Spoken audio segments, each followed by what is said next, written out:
I once had a fiancé named Mike whom I promised to marry, but I couldn't live with him because of my sister Evelyn. During that time, I was deeply distraught. However, I've since found new happiness. It's important for both my sister and my ex-fiancé to understand this. My name is Emma. I'm an ordinary office worker, not particularly beautiful. Back then, I was engaged to Mike, a handsome man at a prominent company known for his looks. We were blissful, believing our happiness would endure. Yet reality dealt a harsh blow. I couldn't marry Mike because of Evelyn. My sister Evelyn has been passionate about fashion since childhood and remains so today. Her beauty has always attracted attention. She was popular with boys since junior high. She even modeled for a fashion magazine once, an experience that fueled her dream of becoming a model.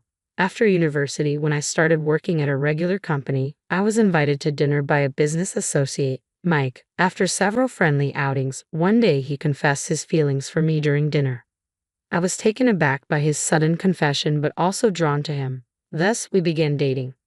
A year into our relationship, Mike proposed, and I happily accepted. When Mike and I visited my parents to share the news, they were overjoyed. We discussed wedding plans, and I was thrilled. However, someone was not pleased, my sister Evelyn.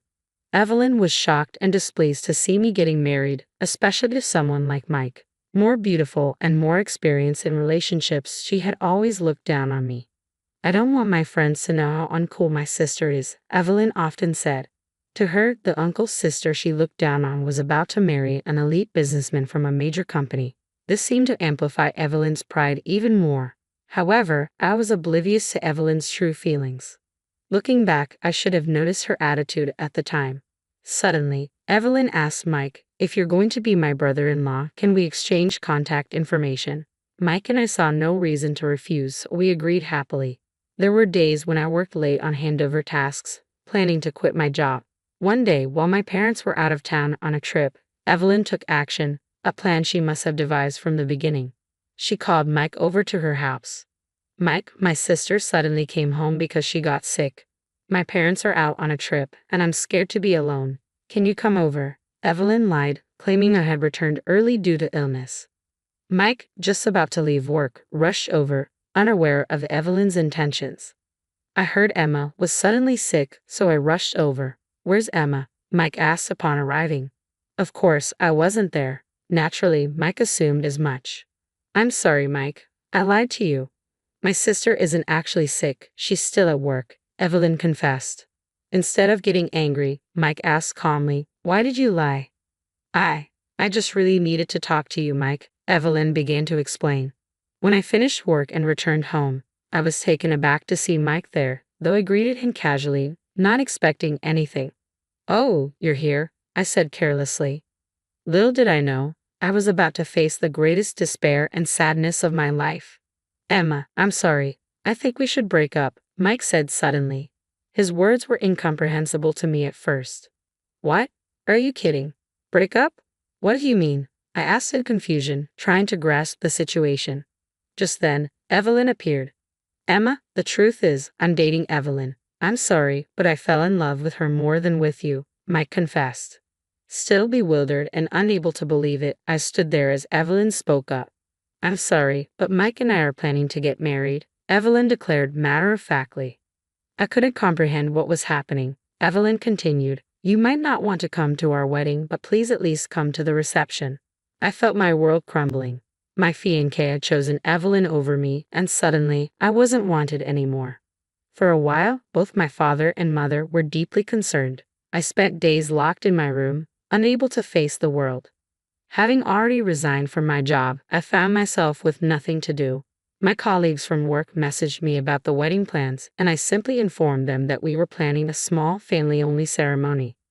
Months later, I found myself in a new and unfamiliar place, ready to start afresh. I was determined to find happiness again, this time for certain.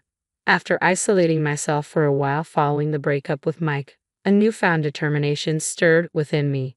Why do I have to go through this? I'll forget about that man and start anew, I resolved. Things progressed swiftly from there. I discussed my plans with my parents, and with their support, I decided to move out and live independently.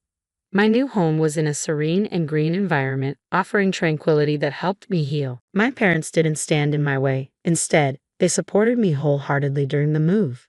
As I settled in and took a breather from unpacking, my mother finally shared some news with me. A few days after you retreated to your room, Mike came. I listened to everything about what had transpired between you and Mike, and then she apologized at the end. I didn't understand why my parents were apologizing. Of course, what Mike did is unforgivable, I said firmly. His parents came to apologize too, even kneeling down to express their regret. But then they brought up Evelyn. We know you can't forgive her, but Evelyn is our precious daughter too, my parents explained. Both my father and mother had been deeply troubled by the events. It's only natural that they could not forgive someone like him after what he did to their daughter, my parents continued, trying to justify their stance. Despite my parents' stern words to Evelyn, it seemed she had gone to see Mike. Since then, Mike had been visiting our house every day at the same time, apologizing and pleading for acceptance of his marriage to Evelyn. Reluctantly, my parents had no choice but to relent to Mike's persistence. That's why they apologized to me for accepting their marriage, I concluded quietly. Honestly, I had stopped caring, but I understood my parents' conflicted feelings all too well. It's all over now, and that's okay. Besides, I'm going to meet someone even more wonderful from now on, I assured them, trying to stay positive despite the tears threatening to fall. My mother was in tears and my father looked remorseful, but he managed to smile in response. I said to my parents, when I have a child, I'll rely on both of you a lot. If anything happens, don't overdo it and contact us right away. My mother looked very worried. Once I settled into my new life and found some peace of mind, I started working in a certain restaurant. It was a small place with just a few employees, but it had a bright atmosphere that I really enjoyed. Everyone there was friendly. The manager, Noah, always seemed to be the target of teasing from the part-timers. It was amusing to watch and added to the peaceful vibe of the place. A few months into my job, a fateful event occurred that would impact my future. It happened after closing time when Noah offered me a ride home and confessed his feelings for me. I was torn. Noah is a genuinely good person and his kindness shines through. He's also popular among women due to his attractive personality and looks. However, I couldn't shake the fear of being abandoned again, haunted by past experiences. Perhaps sensing my uncertainty, Noah assured me he didn't need an immediate answer and left it at that. Things were a bit awkward between us for a while. Yet the usual banter with the part-timers and Noah's kind demeanor helped me ease my worries. Maybe my heart had already made its decision. It was during this time that, during a break, I learned something about Noah that surprised me deeply. It turned out that Noah had experienced betrayal from someone he deeply cared about and had endured a traumatic incident at his previous workplace. Noah and I shared a common past of being hurt by those we loved. That day, I decided to walk home with Noah to hear his story. As we strolled together, Noah opened up about his previous job where he had managed a store. Due to an unfortunate incident, the store lost credibility and had to shut down. Noah took responsibility and was subsequently fired. After listening to his story, I felt compelled to share my reasons for working at the current restaurant. No, I began, I came here because... Upon hearing my explanation, Noah nodded understandingly. You did well, he said softly, offering words that warmed my heart. It was exactly what I needed to hear. Acknowledgement that despite hardships, my efforts were valued. I've faced betrayal too, I admitted, recalling my own difficult journey. It wasn't easy. Noah smiled warmly in response. Later that day, Noah confessed something to me. This is how I am, he said, but I hope we can get along well. Encouraged by his honesty, I replied, let's do our best together. From then on, I found myself teased more than ever by the part-timers at the shop, but I was genuinely happy. Days passed, filled with laughter and camaraderie. Then, unexpectedly, I received a second proposal in my life. Of course, I accepted Noah's proposal with a resolve to find happiness, believing in our future together. When I visited my parents for the first time in a while, they were overjoyed. I shared everything with them, and they expressed their happiness, urging Noah, please make our daughter happy. I will definitely make Emma happy, Noah replied confidently. We spent some time together, but then my father hesitantly mentioned, it seems Evelyn and Mike are planning a wedding ceremony. They might send an invitation. but you don't have to force yourself. But I was past caring about Evelyn and Mike. I was happy now, and I wanted to share that happiness. When I told my parents this, they said, "If you say so, Emma. No, we're counting on you if anything happens." A few days later, I received a wedding invitation from Evelyn. Of course, I decided to attend and replied that Noah and I would be coming together. Knowing Evelyn was planning her wedding, Noah and I had already registered our marriage. We felt it would ease the burden on our parents and relatives from having multiple wedding ceremonies. We promised ourselves a celebration once things settled down. On the day of Evelyn's wedding, Noah and I arrived together at the venue. It was a long-awaited reunion with Evelyn and Mike, but Mike appeared somewhat worn out. During the family introductions, I proudly introduced Noah to Mike, saying, "This is my husband, Noah. He is my pride and joy." Evelyn's surprised expression when I introduced Noah was quite memorable. As the event unfolded, I had a strong urge to ask Mike about what had transpired between him and Evelyn on the day my parents and I were absent. At first, Mike seemed hesitant to talk about it, but gradually he opened up. He recounted how Evelyn, aware of my illness that day, had seized the opportunity. She brought strong alcohol and offered it to Mike, who wasn't used to drinking. After just a couple of cups, he became intoxicated. Taking advantage of his state, Evelyn began to seduce him. Mike, impaired by alcohol and unable to think clearly, succumbed to the temptation. "Evelyn is attractive with a good figure," Mike explained, and I was in no state to resist her advances, despite our engagement. He apologized repeatedly, looking remorseful and diminished in my eyes, yet I found myself strangely indifferent. Hearing the truth was enough for me at that moment. Meanwhile, Noah and Evelyn were engaged in their own conversation nearby. I was curious about their discussion, but with Evelyn's wedding ceremony approaching, I decided to inquire later. As we headed home afterward, I asked Noah again, "Didn't you seem a bit angry when you were talking to Evelyn?" "Oh, I told you before, but actually she's the one who cheated on me when we were dating," Noah began, his expression clouded with frustration. "Not only that, but she's also the reason why I was fired from the shop where I used to work." I was taken aback. It's a small world, isn't it? Learning that Evelyn was responsible for Noah's shop closure surprised me even more. Intrigued, I asked him for more details. As Noah explained, Evelyn had begun an affair with a designer shortly after they started dating. She believed it would benefit her modeling career to be associated with someone in the industry. Noah found out about it accidentally, I learned, and naturally, he confronted Evelyn.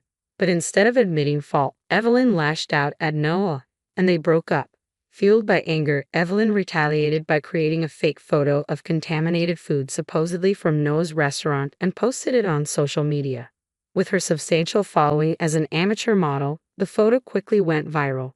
The negative publicity led to a drop in sales, Noah continued, and ultimately, the shop had to close. I was blamed and fired. Noah's bitterness was palpable, but without knowing the true culprit, he had nowhere to direct his anger. It wasn't until a friend invited me for a drink, Noah recounted, that I learned about a conversation linking Evelyn to the demise of a restaurant due to false social media claims. Realizing Evelyn's betrayal and role in his downfall, Noah felt powerless. He decided to start anew in a different place, where fate eventually brought us together. I apologized to Noah, deeply troubled by my sister's actions that had upended his life. "I'm sorry for what my sister did," I said, unsure of how he would react. "I didn't know what to do. I thought you might hate me." "No, Emma," Noah reassured me kindly. "It's in the past. It's not your fault." His forgiveness lifted a weight off my shoulders, and together we resolved to pursue happiness once more. Later, Evelyn faced her comeuppance. She chose our current residence for a photo shoot, aiming to bolster her modeling aspirations with a gravure session amidst its lush greenery. Little did she know, the restaurant she selected for a meal during this visit was Noah's former establishment. Although I had already left Noah's employ by then, I heard about what transpired later. Upon recognizing each other, Noah firmly denied Evelyn entry into his restaurant. "I can't allow you in," Noah stated firmly to Evelyn and the photo shoot staff, citing her past actions and the repercussions he had endured. Stunned and pale, Evelyn had no retort. Noah even threatened to expose her past to the company president where she was about to join, which ultimately led to her losing the gravure shoot deal and tarnishing her reputation in the industry. Furthermore, News came that Mike's company performance had faltered, putting him at risk of demotion. Even my mother expressed concern for their uncertain futures. Despite these events, Noah and I continued to find happiness in each other every day. Today marks our long-awaited wedding day, a testament to our perseverance through adversity. As we celebrated, colleagues from the restaurant where we first met congratulated us, repeating a familiar line amidst laughter. Noah and I solemnly vowed before everyone to cherish our family and uphold our happiness, now and always.